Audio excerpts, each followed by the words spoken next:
네, 2교시 수업을 시작하도록 하겠습니다. 지난 시간에 생활지도까지 했죠. 네, 생활지도 할 차례네요. 잠깐만요.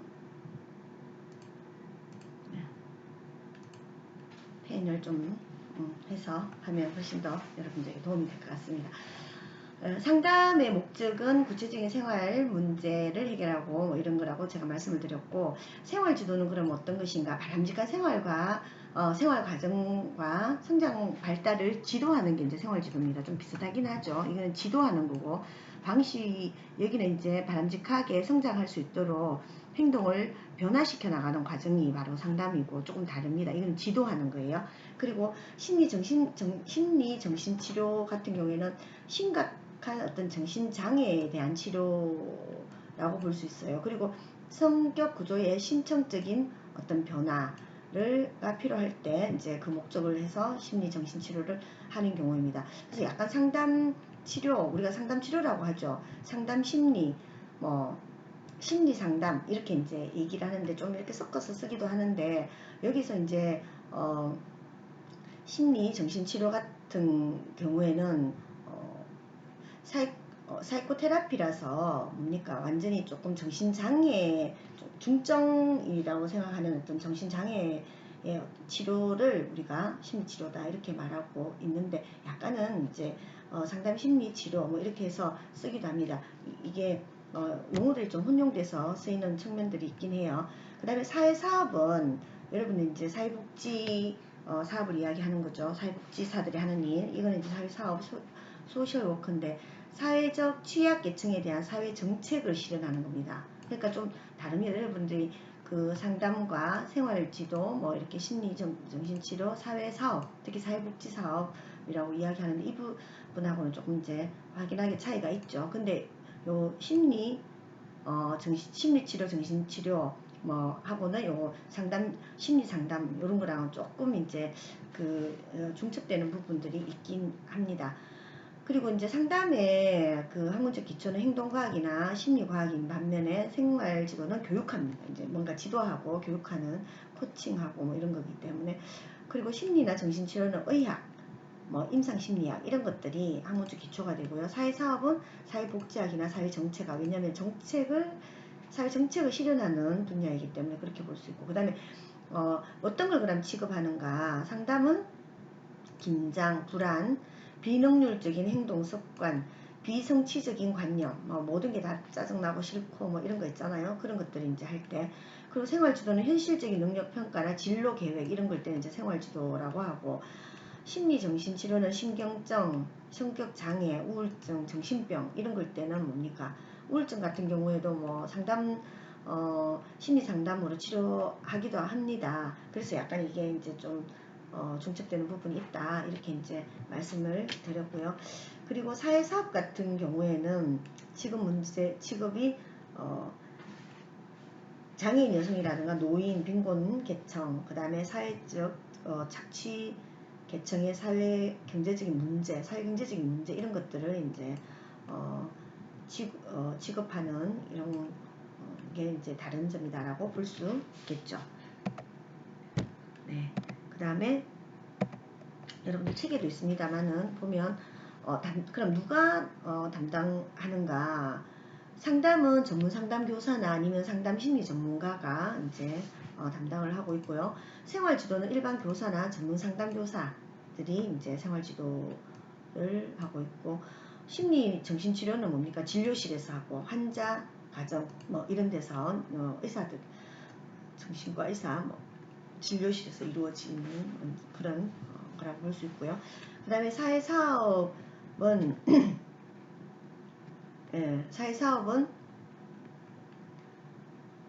사회복지사 공무원이나 사회복지 공무원, 그리고 사회복지관 및 복지시설 이런 데서 이제 이루어지고, 그리고 상담의 주요 방법은 촉진적인 관계, 경청, 공감, 반영, 직면 이런 것들이 이제 상담의 방법이고요. 상담에서 쓰는 주요 방법이고, 생활지도는 가르치고 자료 정보 제공하고 배치 활동 이런 것들이 이제 생활지도에 속한다고 볼 수 있습니다. 그리고 심리정신치료는 약물 치료한다거나 해석해주고 분석하고, 임상지 같은 걸 이용해서 임상평가 같은 거 하고, 또 이제 아주 그 심각한 경우에는 격리 수용 이런 것들이 방법이라고 볼 수 있습니다. 그리고 사회사업의 방법은 지역사회를 뭐 조직화한다거나 아니면은 서비스 전달 체계에서 일어나기도 하고, 그리고 프로그램 구성이나 시행 이런 것들을 통해서 이제 사회사업을 한다 이렇게 볼 수 있습니다. 여러분들 요거는 그 참고로 좀 알아두시면 되겠습니다. 그 다음에 이제 중요한 그 상담의 5대 윤리 원칙입니다. 상담의 5대 윤리 원칙은 어떤 게 있을까요? 자율성 존중의 원칙, 무해의 원칙, 그리고 선행의 원칙, 정의의 원칙, 성실성의 원칙, 이렇게 이제 5가지로 우리 책에서는 윤리 원칙, 5대 윤리 원칙이다 이렇게 해 놓았죠. 근데 우리가 현장에서 이제 상담을 이렇게 쭉 하다 보면 여러 가지 갈등 상황에 직면을 하게 됩니다. 예를 들어서 대학생 아들과 함께 사는 한부모 어머니가 상담실을 찾아왔어요. 그럼 아들이 학교도 안 가고 뭐 집에서 인터넷 게임에만 몰두해서 낮에는 잠자고 밤에는 밤새도록 인터넷 게임을 한다고 울면서 하소연을 해왔습니다. 그러면은 이럴 때 이제 보통 어때요? 어머니는 뭐 이럴 때 어머니는 열심히 이제 이 자녀의 뭐 학비를 대고 또 한부모 가정이기 때문에 열심히 이제 힘들게 돈을 벌어가지고 이렇게 아이 학비를 대고 있는데 이 아이는 어때요? 어려운 환경인데도 불구하고 열심히 공부 안 하고 이런 그 인터넷 게임에 빠져 있다. 그러면서 이제 부모님들이 이런 상담을 해 올 수 있겠죠. 그러니까 이럴 때 우리는 되게 어떻게 해야 되겠느냐라는 거예요. 여러 가지가 있겠죠. 물론 이제 그 상담 목표를 정해야 되겠죠. 정해야 되지만 그래 이걸 이제 상담 목표를 함께 내담자와 상담자가 함께 상담 목표를 정하게 됩니다. 그럴 때 정말 어떤 원칙에 입각해서 이 상담을 할 것인가에 대한 게 굉장히 이제 고민스러울 수가 있습니다. 여러분들 같으면 어떻게 할 건가요? 그래서 상담 전문가들도 이럴 때 되게 이제 어떤 원칙 속에서 이걸 해야 되겠죠. 그럴 때 자율 존중의 원칙, 무해의 원칙, 선행의 원칙, 정의의 원칙, 성실성의 원칙에 입각해서 이제 상담 목표를 세우게 된다라는 거죠. 그러니까 뭐 아이에게 그러면은 어떻게 되나요? 애를 뭐 게임을 못하게 아이 행동을 좀 변화시키는 쪽으로 갈 건지, 아니면 어머니가 그냥 어머니 인생이니까 그냥 엄마 인생을 사세요라고 하든지, 그 계속 뭐 백날 돈 대줘봐야 그 게임 중독을 고치기가 힘드니까 뭐 그렇게 하시라고 하든지, 아니면 또 어떤 방법이 있을까요? 여러 가지 또 방법이 있겠죠, 그죠? 그래서 뭐 아니 많이 힘들겠어요 하고 위로하고 말 건지, 그러니까 그런 이제 상담을 어디에다가 둘 것인가에 대한 거를 항상 고민할 때가 있습니다. 처음 왔을 때. 그럴 때 뭡니까? 이런 원칙에 입각해서 어떤 거든 간에 해야 된다라는 거죠. 어떤 상담을 목표를 정하거나 아니면은 상담의 과정을 쭉 밟아갈 때 이 5가지 원칙은 절대 잊어버리면 안 된다는 거죠. 그래서 자율성의 원칙, 무의 원칙. 그러니까 내 주변에 정말 그 고민이 있어서 찾아온 그런 이제 어머니가 있어요.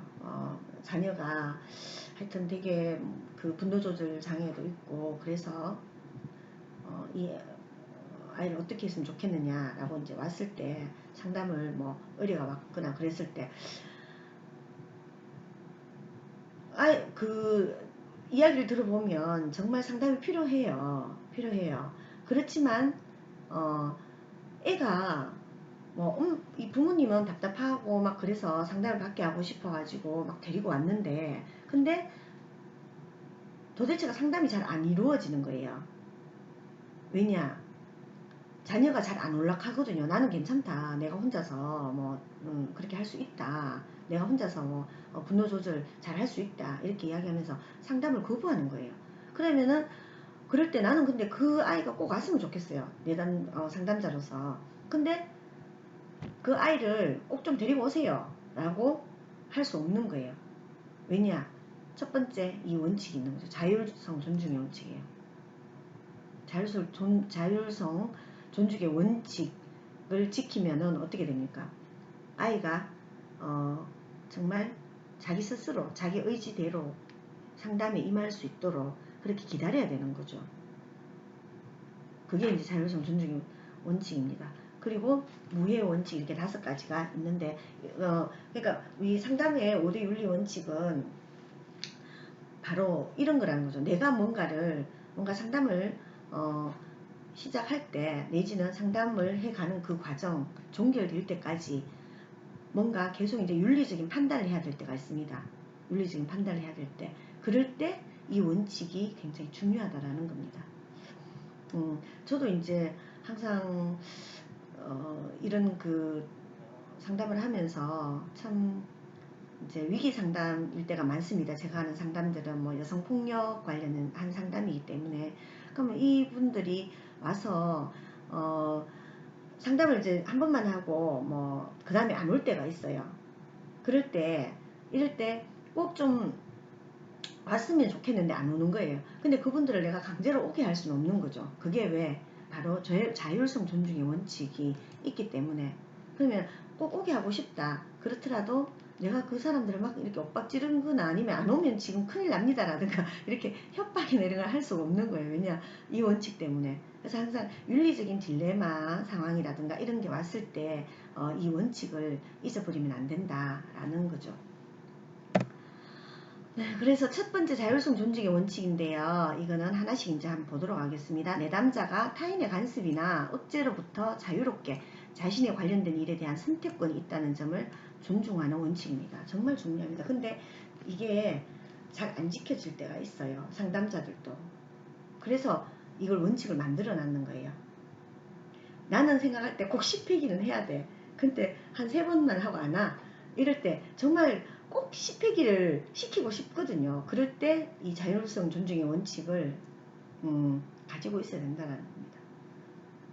이게 왜 이렇게 원칙을 만들어 놨을까요? 지키기 힘들기 때문에. 그래서 항상 이제 지켜야 한다라는 이제 그런 당위성을 가지고 이 윤리 원칙을 만들어 놓은 겁니다. 그 다음에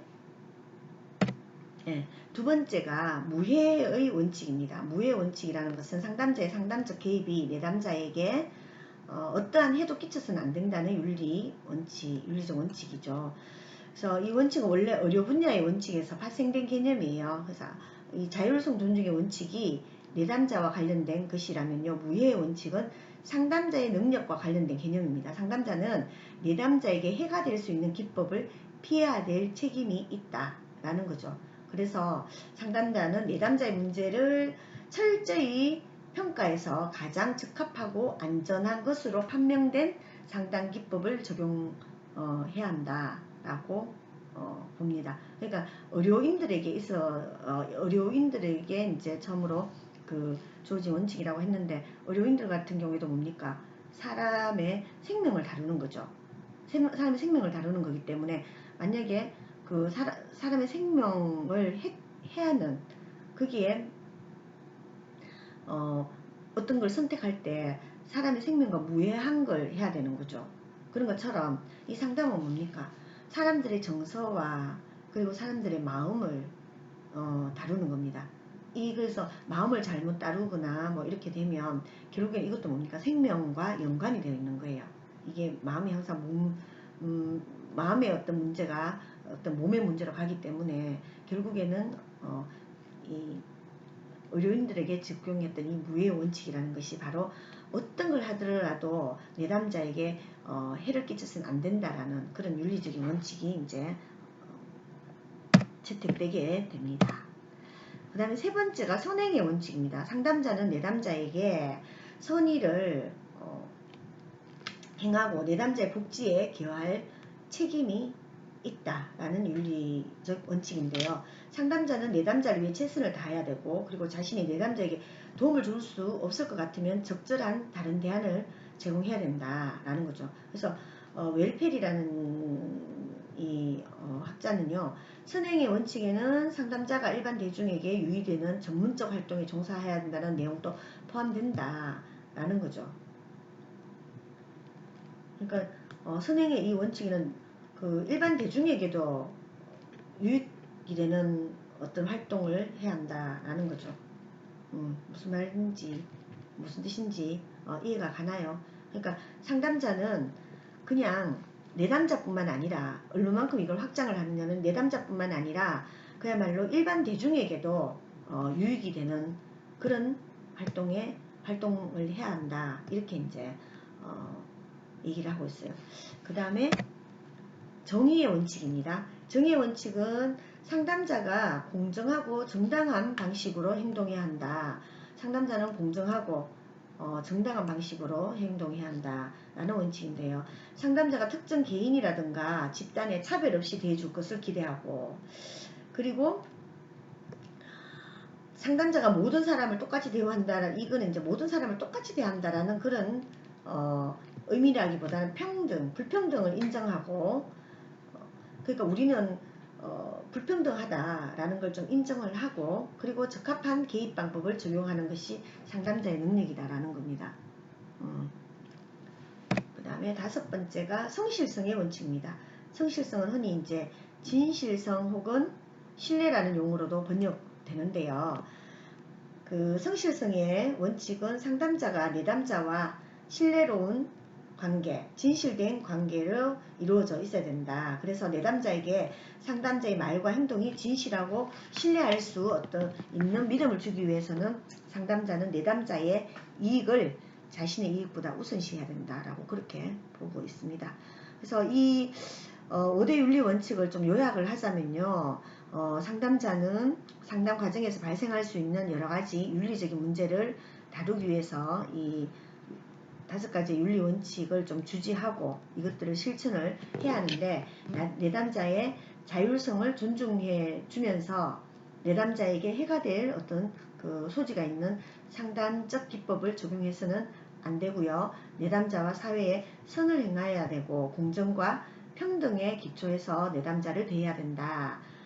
그리고 내담자와의 신뢰관계를 지켜야 된다라는 게 바로 5대 윤리 원칙입니다. 그래서 여러분들이 상담 심리학 개론을 배우면서 이 상담의 5대 윤리 원칙을 꼭 이제 여러분들이 숙지를 하시고, 항상 이제 이 상담의 5대 윤리 원칙을 여러분들 가슴속 깊이 새기면서 상담자 로서 이제 임하는 자세가 필요할 것이다 라는 겁니다. 이거는 최소한의 어찌 보면 상담자의 원칙이다라고 볼 수 있습니다. 정의롭게, 그리고 선행을 행하고, 그리고 진실되게, 그러면서 뭡니까 내담자의 그 자율성을 인정해주고 존중해주고, 그리고 내담자에게 해가 되는 이런 그 상담적인 기법을 적용해서는 안 된다. 이렇게 이제 여러분들이 꼭 알고 있으면 되겠습니다. 자, 그러면은 상담에 대한 분류인데요. 대상에 따른 분류, 그리고 형태에 따른 분류 여러 가지가 있습니다. 그 외에 그 욕구에 따른 분류, 호소 내용이 무엇인가에 따른 분류, 이렇게 4가지로 이제 우리 책에서는 유형화를 해놨어요. 이 외에도 뭐 유형화를 하는 방법에 따라서, 분류 방법에 따라서 여러 가지 상담이 또 있을 수 있겠죠. 그러면은 대상에 따른 분류부터 먼저 볼까요? 상담을 받는 대상에 따라서 개인 상담, 그리고 집단 상담, 가족 상담으로 분류할 수 있습니다. 뭐 요 정도만 봐도 여러분들 뭔지 알겠죠? 개인 상담은 보통 이제 상담은 보통 개인 상담이 대부분입니다. 그래서 한 명의 내담자와 한 명의 상담자 사이에서 진행되는 것을 이제 개인 상담이라고 하고요. 집단 상담은 이 5명에서 한 20명 사이의 내담자가 하나의 공동체가 돼서 지도자가 있고, 지도자의 어떤 그 지도 아래 서로의 문제들을 좀 공유하고 공감해주고, 그 문제들을 때로는 직면도 하고 격려도 받고, 그러면서 이제 내적 성장을 돕는 그런 상담 형태다라고 볼 수 있고요. 그래서 집단 상담을 이끄는 사람을 지도자라고 하고요. 그리고 이제 이 지도자는 이 집단 상담 속의 한 구성원이 되는 거죠. 그러면서 집단의 역동, 그리고 집단의 응집력, 이런 것들을 좀 활용해서 집단의 어떤 상담 목표를 향해서 그 집단을 이끌어가고, 그리고 집단 상담을 촉진하는 이런 게 이제 바로 집단 상담이다라고 볼 수 있습니다. 그래서 보통 뭐 몇 회기까지 할 건가 뭐 이런 것들을 좀 정해서 그렇게 하게 됩니다. 그리고 이제 가족 상담은 여러분들 이제 요즘 뭐 다문화 가족 지원센터라든가 아니면 건강가족지원센터 이런 데서 가족 상담을 많이 합니다. 또 가족 상담이 꼭 필요할 때가 있어요. 그래서 이 가족 상담은 개인의 문제가 대체로 이제 그 가족 속에서 발생한다라는 전제를 하는 거죠. 실질적으로 개인의 문제라기보다는 좀 가족 체계 속에서 문제가 있다. 그렇게 인식을 하고 부부 체계, 뭐 자녀 체계, 하위 체계 이런 것들을 살펴보는 거죠. 그래서 한 가족의 문제는 좀 뭐 윗대 가족해서 온 가족이라고 우리가 하죠. 온 가족의 문제가 그대로 이렇게 전수된다 이렇게 보고 있고요. 그래서 가족 상호 간의 뭐 의사소통의 문제, 의사소통 방식을 좀 변화하고, 그리고 가족의 어떤 역할, 그리고 행동 방식을 좀 변화시키고, 그리고 권력, 이제 좀 우리 특히 이제 가부장제 속에서는 가부장의 그 아버지의 권력이 굉장히 세잖아요. 그리고 가족들을 통제하려고 한다거나 뭐 이런 것에서 발생하는 여러 가지 문제 이런 것들을 좀 변화시키도록 시도하는 그게 바로 가족 상담이라고 이제 볼 수 있습니다. 특히 이제 이 가족 상담은 2차 대전 이후에 이제 이 가족 상담이 좀 더 많이 이루어지고 좀 가족 상담이 좀 필요성이 중요성이 더 강조되었다라고 볼 수 있습니다. 그 이유가 2차 대전 상담이 이렇게 좀 지금처럼 아주 활성화되고 좀 사람들의 주목을 받게 된 게 결국에는 이제 전쟁 이후에 2차 대전 이후에 너무나 힘들었잖아요. 전쟁 속에서 살아남은 사람들이 트라우마도 굉장히 많고 이렇기 때문에 이제 상담이 훨씬 더 활성화되었다 이렇게 보고 있고, 특히 이제 가족 상담 같은 경우에도 전쟁으로 인해서 떨어져 있던 가족들이 갑자기 만나면서 가족 문제들이 좀 이렇게 더 많이 드러나고, 그래서 이제 이때 가족 상담이 좀 더 활성화되고 더 많이 이루어지게 되었다라고 이제 그렇게 보고 있습니다. 네, 그러면 2교시는 요 정도 하고 마치고요. 이제 잠시 후에 3교시에서 다시 뵙도록 하겠습니다. 3교시에는 형태에 따른 분류를 진행하도록 하겠습니다. 예, 2교시 수고 많았습니다.